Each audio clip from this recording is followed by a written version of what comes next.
welcome everyone to today's session. My name is Nadia Harris, and I'm the founder of remoteworkadvocate.com. And today I will be talking about AI-driven automation in remote work processes.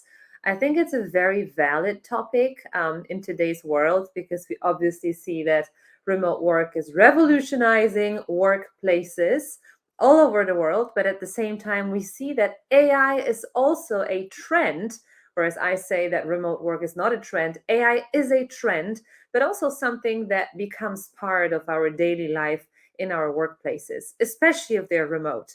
And this is a topic that I really want to elaborate on today, just to be able to show you how AI driven automation can help us bring remote work to the next level. All right, so first things first, there will be an agenda. I can already tell you this right away. But before we dig into everything, before we start digging into everything, I would like us to stop right here for a moment and talk briefly about the economic concept of creative destruction. Why is it crucial to talk about it right now? Because I see so much pushback on remote work. We all do, right? At the same time, I also see tons of information that, well, what are we supposed to do with AI? Should we be scared of it? What's going to happen with us? Our jobs will be replaced. Well, I don't really think so, but that's a different story. But now, when we take a look at the concept of creative destruction, which is almost 100 years old, well, 80 years old roughly, it was identified by Joseph Schumpeter in Austria, actually. And this concept, this economic concept of creative destruction, means that we can't escape change. So change from this perspective is happening all the time, all the time. And new ways of doing things constantly replace old ways of doing things. So why am I saying this now? It's because everything that we will talk about is relatively new. It's sometimes this way that we say, well, but we already know how everything works. Why should we make it better, right? Why should we want to improve? Why, if everything is good the way it is? Well, unfortunately, change keeps happening all the time.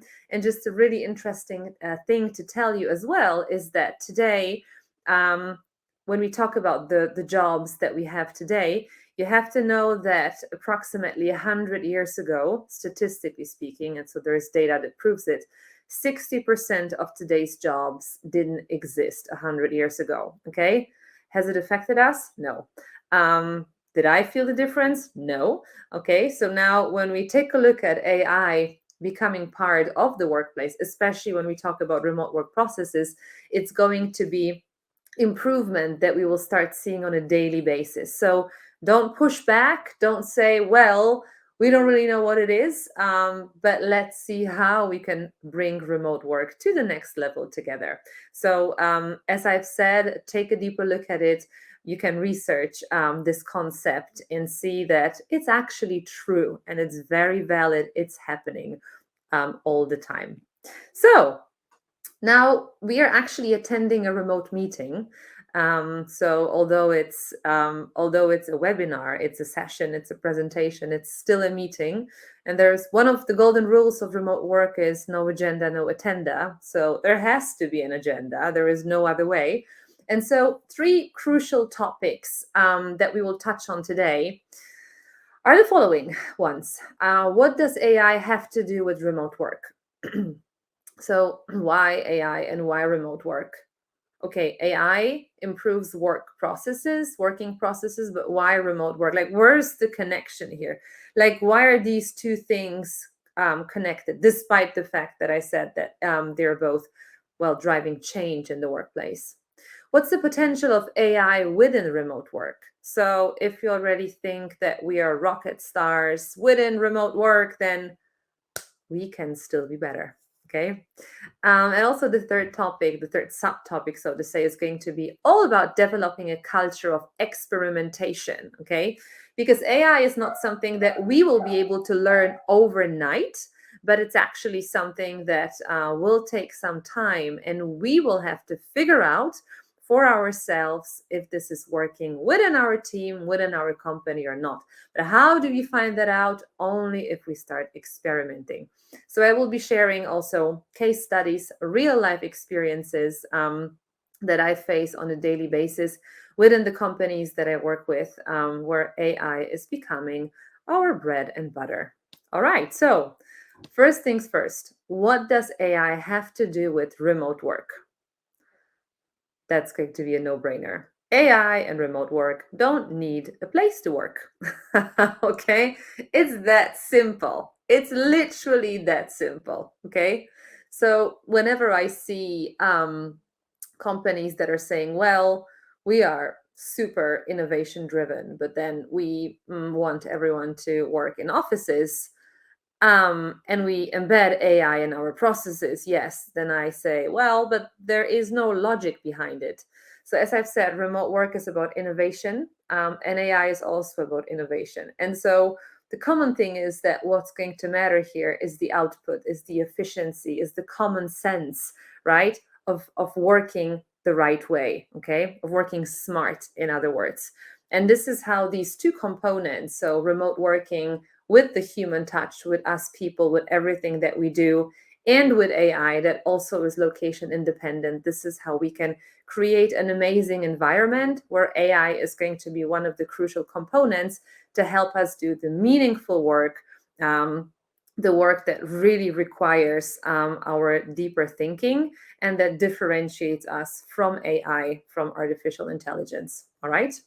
So, now to justify a little bit more the use of AI and to give you a background why we're talking about AI and remote work, there are a few basic remote work principles. I have, for the purpose of this session, I have distinguished four.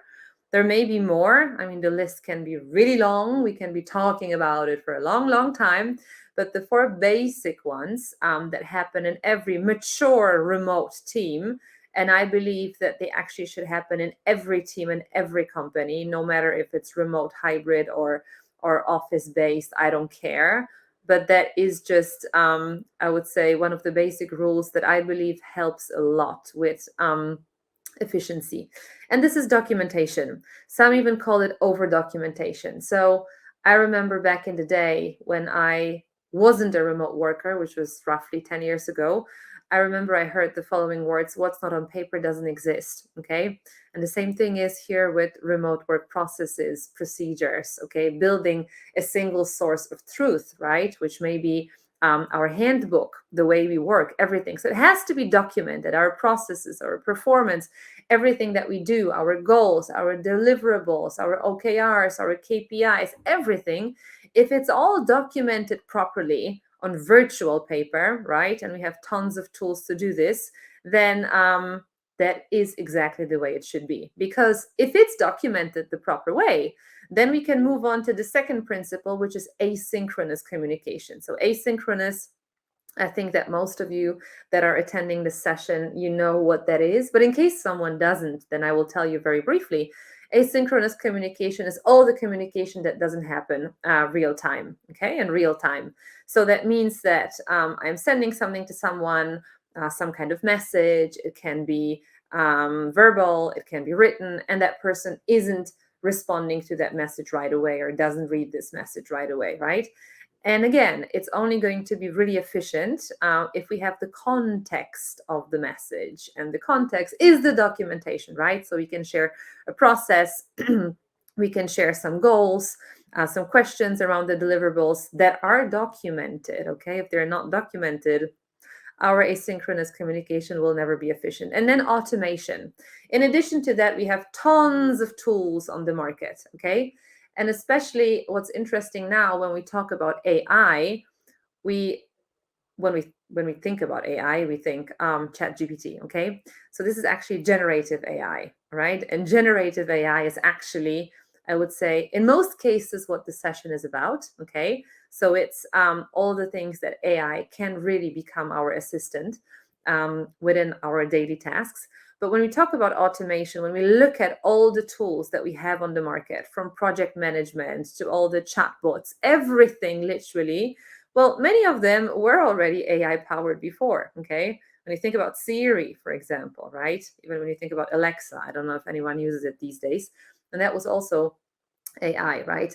And so now all the automation that we have in our processes so far, where we can have integrations with different tools, our communication apps, we can have them connected with our project management tools, we can have it connected with our emails, everything really. Well, this is exactly where we automate everything that is repetitive, everything that shouldn't really require our attention as human beings, because we are here to do more, I would say, sophisticated things.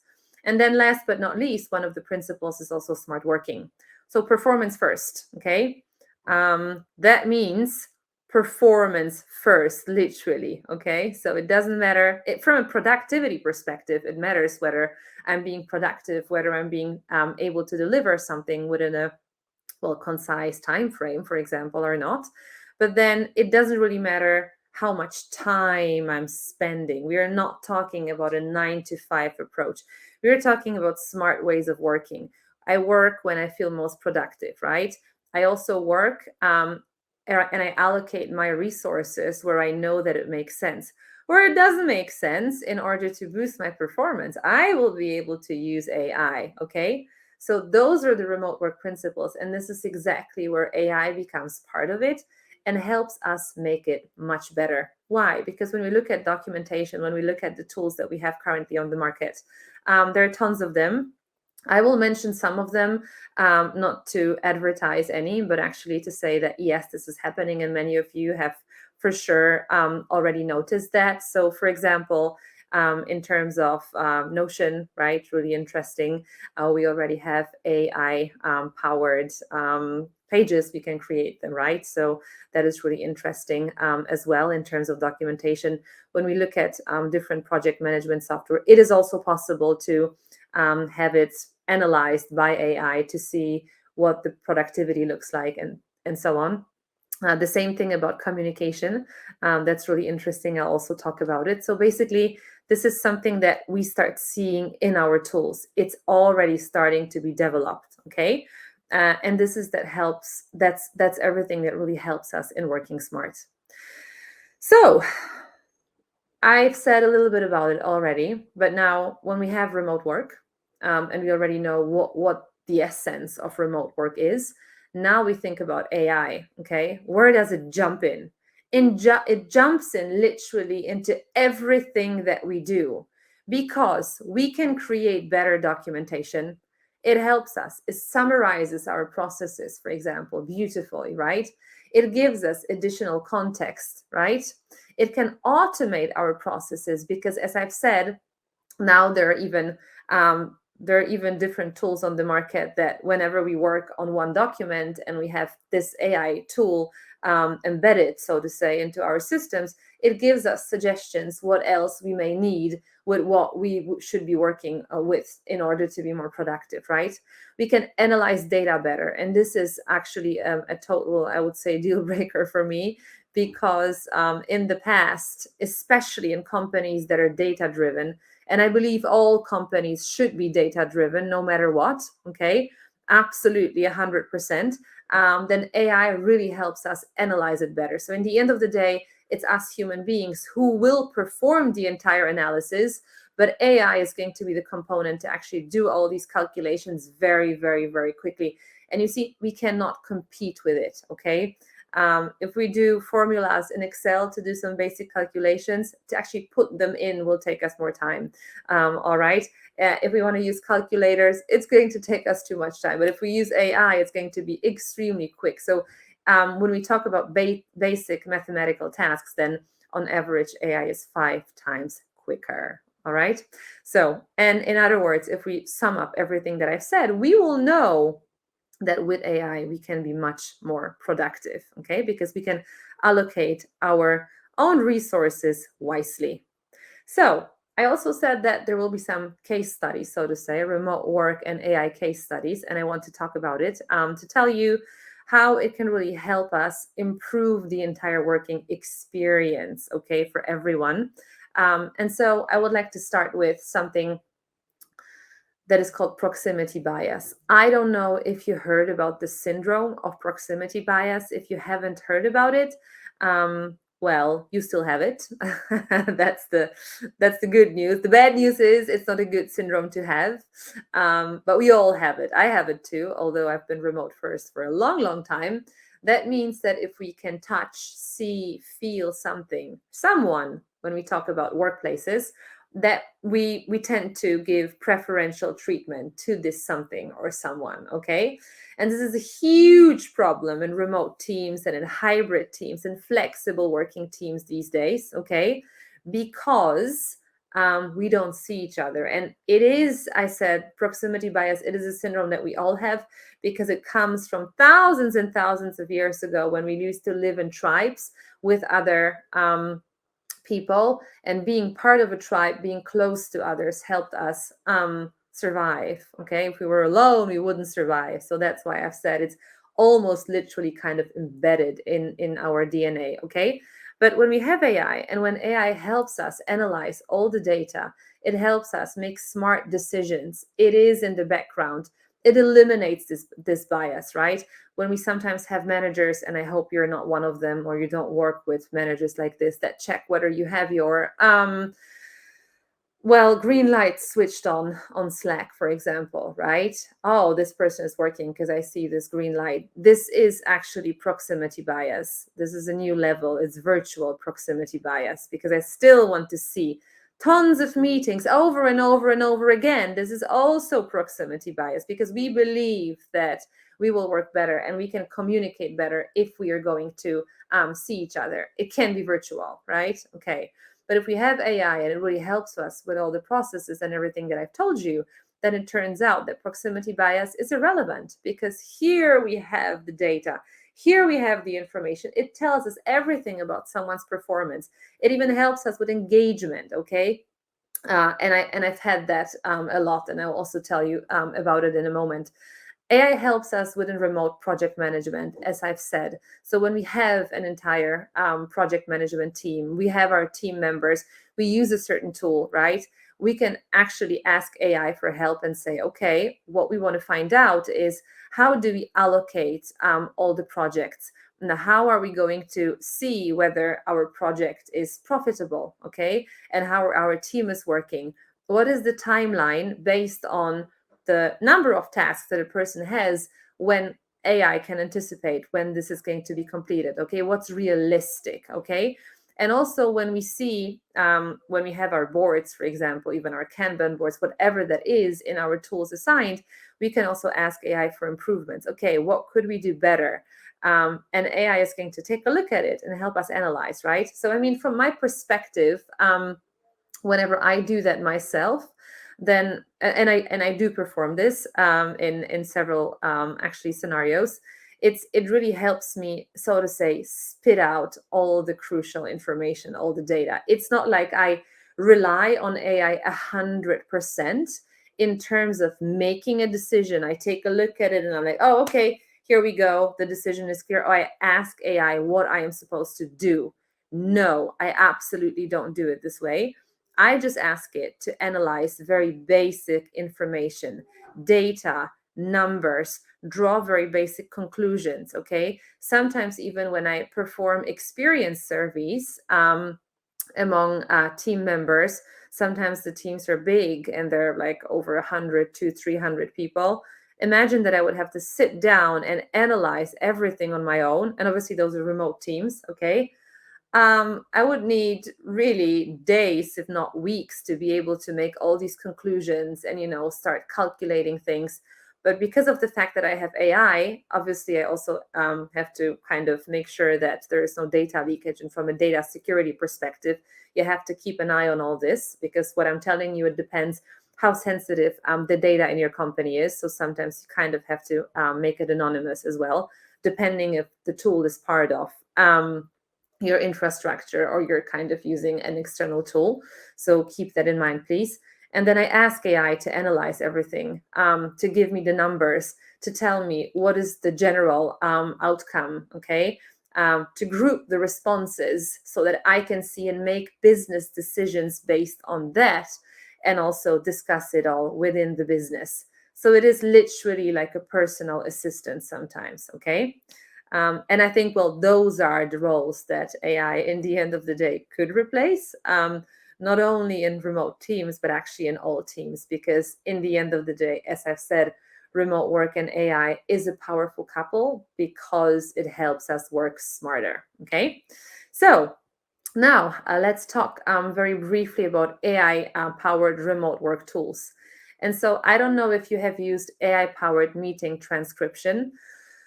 There are tons of such tools out there in terms of this AI powered meeting transcription. I don't want to mention any of them because, again, I don't want to advertise, but literally, if you Google it, you will find out. And I have to tell you personally that I am very positively surprised, like really positively surprised, because I use it, and the companies that I work with, they use it as well. And the quality of the meeting notes, I wouldn't even say transcription, literally transcription, but meeting notes, everything that comes out, the quality of it is absolutely spectacular.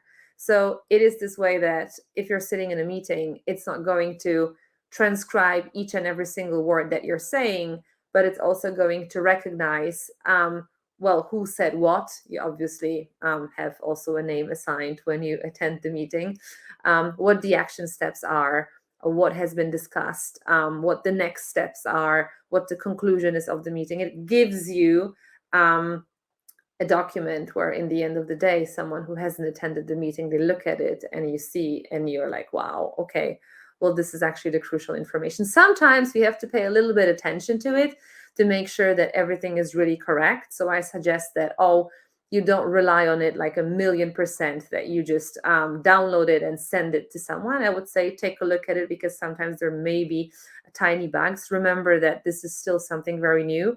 Also, when we talk about remote work processes and when we talk about data, we talk about measuring everything, we talk about statistics. We also have to be a little bit careful with AI as well, within everything that we do, because there's one general rule. Everything AI knows and everything that AI is going to tell us, all the knowledge is based on the data that was fed to AI. Okay. So if the data that was fed to AI isn't that correct, even sometimes politically correct, but just not correct also in terms of, excuse me, for example, discrimination. If we want to make some calculations, we have to be a little bit careful, okay? So we always have to keep an eye on everything. Actually, recently wrote an article about it. You can check it out on my blog, where there were a few big issues with AI within history in terms of actually really discrimination, because it doesn't know any better. So it takes and analyzes old patterns, okay? And in terms of creativity and developing new solutions, it's going to take a while. So in the end of the day, it's us to make the decisions, human beings, and also to be able to be creative and drive innovation. But AI can help us from a data and analytical perspective, and also automation, facilitation, everything that I've said. But don't do things like, I need to write a process. You ask AI to write a process. Well, the issue is that AI will write a process for you. Absolutely, yes. But what about the business context that it doesn't know? And it's happened to me tons of times, okay? That the business context, the human touch, the emotional aspect as well, the company culture, all this, okay? Again, use data, AI data, to power your decisions and everything that you do, rather than completely outsource your brain, outsource everything to AI. Don't use your brain. That's what I'm trying to say. Don't do that. All right. So, other interesting AI powered remote work tools, AI meeting scheduling. Really interesting. It's already something that has been on the market for quite a while. So it checks our slots, it checks our productivity as well. And it says, okay, well, this is when someone is free as well. So let us schedule. So it does it automatically, really, without us having to go and check the availability, even in someone's calendar. So this is already a very big step. Noise cancellation. I said I usually don't mention any tools, but here, okay, this one I will mention because I actually use it and I like it quite a lot. It's called Crisp. And so when we talk about virtual meetings, then you sit in a cafe, and you want to say something to someone, obviously, hopefully it's not confidential, right? Because you're not supposed to discuss confidential things in a cafe, remember that. But let's say it's just a regular conversation, and there's no risk of data leakage. Behind you, there's tons of noise, okay? But when you have crisp, it cancels your noise so that the other person can't hear it. And equally, if the other person also has noise, then that is also going to be canceled. So it is going to be able to distinguish your voice from all the background noise. And that is actually absolutely amazing. I've used it myself many times, especially because I travel a lot, and I sometimes have meetings at airports. And not that there are tons of people around me, but there are these announcements coming constantly. And so, well, sometimes I don't want everyone to know that I'm actually at an airport, even if it's a client or something. Then I have a nice background, I have this noise cancellation, and everything is amazing. And also AI powered employee feedback systems. Okay, this is actually really interesting. So when we ask our team members questions and we do experience surveys, as I've told you, there are already tools on the market that help us analyze, that tell us, oh, okay, when we have these responses from our team members, what is the general feel within the company? Okay, now what are the people asking about mostly? Okay, what would be a good idea? What would be the next action step? So it really helps us, again, from this analytical perspective. Okay, and in the end of the day, people always ask me after I tell them all these examples, so what are we supposed to do now? Okay, are we supposed to download everything, play with everything? Not everyone is tech savvy, right? It's not like everyone has to know these things. Not everyone has to have time to do these things, right? So what should we do? And I always say, well, there are several steps. First things first, I'm sure that within your company, within your team, there are people who are really tech savvy and AI savvy, right? To be able to start experimentation, okay? To check out these tools to see, okay, where, in which area within the business could we have some improvement? Where could it help us, right? Where could it improve our performance, our efficiency, speed of working, everything, okay? So check it out, small steps, okay? So assign this team, even if it's yourself, if you're a one-man show sometimes, okay? Then you can also try and definitely do it, not into everything right away, but step by step, choose some processes where you can try to make it work. And then test and measure, okay? And here, to make a decision, you really have to know what you're willing to achieve, okay? So think about it. Perform this test. So with your team, okay, say, all right, we will use it for a month, for example, or for 2 weeks. Many of these tools, they actually have trial versions as well. So you don't need to buy anything like right away, and measure and see how much has it improved this and this aspect, okay? How much has it helped you? What's difficult? What are you struggling with? What are the risks, okay? And then in the end of the day, after your test and measure, you can actually perform like a small, concise SWOT analysis to say, well, it may be or may not be a good idea to implement it within the entire team, or even within the company, or within into some processes, for example, and implement it step by step. Again, don't rush into it. You also have to remember that there are still people that are really reluctant to it, and they don't really want to use it because it's still a really controversial topic.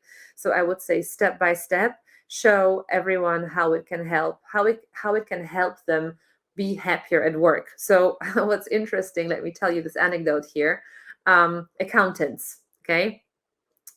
If you're an accountant, you probably it will resonate. You will be able to resonate with what I'm saying here. And so accountants, imagine that you just have pen and paper.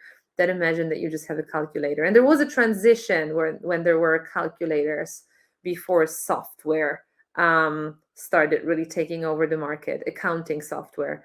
And today, it's this way that I remember some time ago, I read a survey that nowadays, accountants, so people who work within finance, what is the ratio of their happiness based on all the tools that help them automate their work? And they said that the contribution of these tools in doing their work and in their performance is so tremendous that their happiness rates basically are higher than they well obviously would be if they didn't have all these new features that constantly help them be more efficient, right?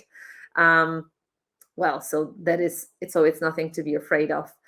And train the team to embrace AI. Start spreading knowledge, create awareness around it, all right, so that people are not scared of it. Because again, tons of the things that we see in the media, it's all about, oh, AI will steal my job, AI will replace me. There are stories of how someone's job was stolen or whatnot. No, like really, let's stop, and then let's go back to the concept that we have discussed in the very beginning, that I told you about in the very beginning, that change is something that is happening, and it absolutely is this way, and there is nothing that will stop this change. Okay, so let's be part of it, and let's really, really start embracing it. All right, so from me, this is everything for today. I really would like you to thank you very much for watching and for attending this session. This QR code is an invitation to my LinkedIn profile. So if you have your phones, this is the automation that I'm talking about. Scan it, okay? And then let's meet over LinkedIn, and let's continue the discussion of AI and remote work there. Thank you very much.